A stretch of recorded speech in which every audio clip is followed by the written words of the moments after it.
दोस्तों, इस वीडियो के थ्रू आपको मल्टीपल चॉइस क्वेश्चंस को सॉल्व करने में हेल्प मिलेगी।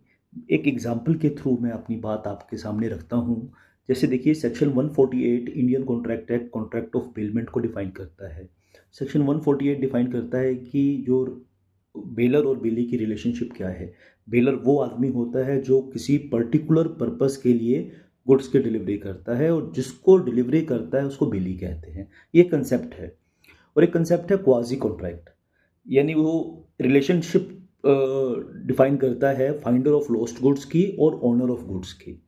यानी फाइंडर ऑफ लॉस्ट गुड्स की रिस्पॉन्सिबिलिटी ये है कि वो ओनर तक उन गुड्स को पहुंचाए, यानी उसकी रिस्पॉन्सिबिलिटी एक बेली के जैसी है।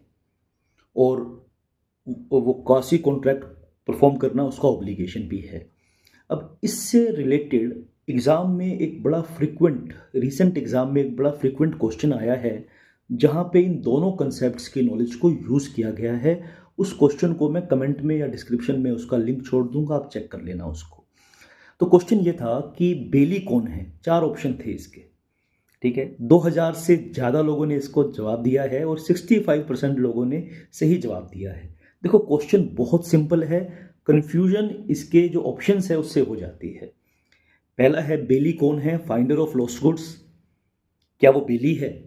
चलो आते हैं इस बात के ऊपर। दूसरा, one who gets the bail. देखो, इसको तो एलिमिनेट करो। एक ना मैंने मेथड ऑफ एलिमिनेशन सिखाया है पूरी डिटेल में।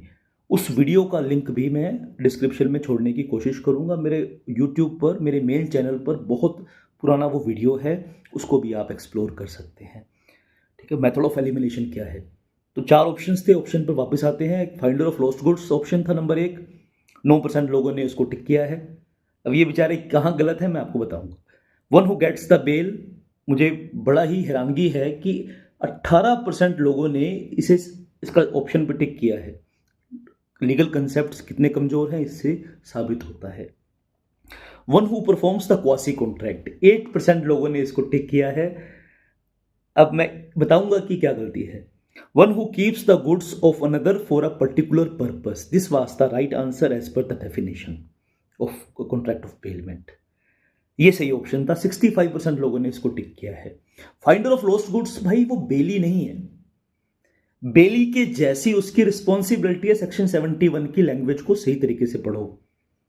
ठीक है, और एक टिप दूंगा अभी रिसेंटली, अभी इसी वीडियो में एक टिप दूंगा आपको कैसे आपको एमसीक्यू सोल्व करने हैं। One who gets the bail, इसको एलिमिनेट करो। One who performs the quasi contract, ये भी पार्शियली करेक्ट है। यानी 3 ऑप्शन हैं जो सही लग रहे हैं, लेकिन उसमें एक ऑप्शन है। देखो जी, आप ऐसा कोई एमसीक्यू सॉल्व कर रहे हैं जहां पे एक ही ऑप्शन आप टिक कर सकते हैं। देखो, ये मैथ्स की तरह अप्रोप्रिएट साइंस नहीं है लोग।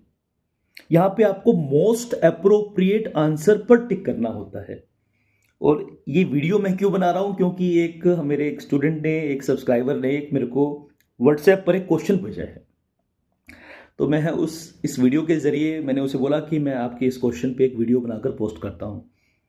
तो आप भी अपने डाउट्स को मेरे से ऐसे पूछ सकते हैं। और सिस्टमैटिक क्लासेस अगर आप सब्सक्राइब करना चाहते हैं तो मुझे आप व्हाट्सएप कर सकते हैं। तो मोस्ट अप्रोप्रिएट आंसर आपको देना है। हो सकता है कि कोई दूसरा ऑप्शन भी थोड़ा बहुत सही हो। फाइंडर ऑफ लॉस्ट गुड्स उस स्टूडेंट ने इसका आंसर किया था, वो तो देखो थोड़ा बहुत सही है, क्योंकि फाइंडर की रिस्पॉन्सिबिलिटी बेली के जैसी है। तो फाइंडर को हम अगर बेली को डिफाइन करना है तो हम फाइंडर एग्जांपल के तौर पे दे सकते हैं। हम ये नहीं कह सकते कि this is the definition of belly.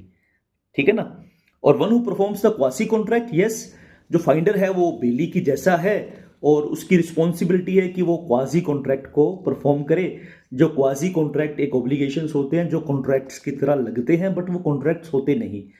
तो कई सारे एग्जांपल्स हम उसके देते हैं क्वासी कॉन्ट्रैक्ट्स के। वो किसी और क्लास में मैं आपको किसी और वीडियो में बताऊंगा उसके बारे में। आज के लिए इतना ही है। हमारे यूट्यूब स्टोर पर बहुत exciting products, stationery items available हैं।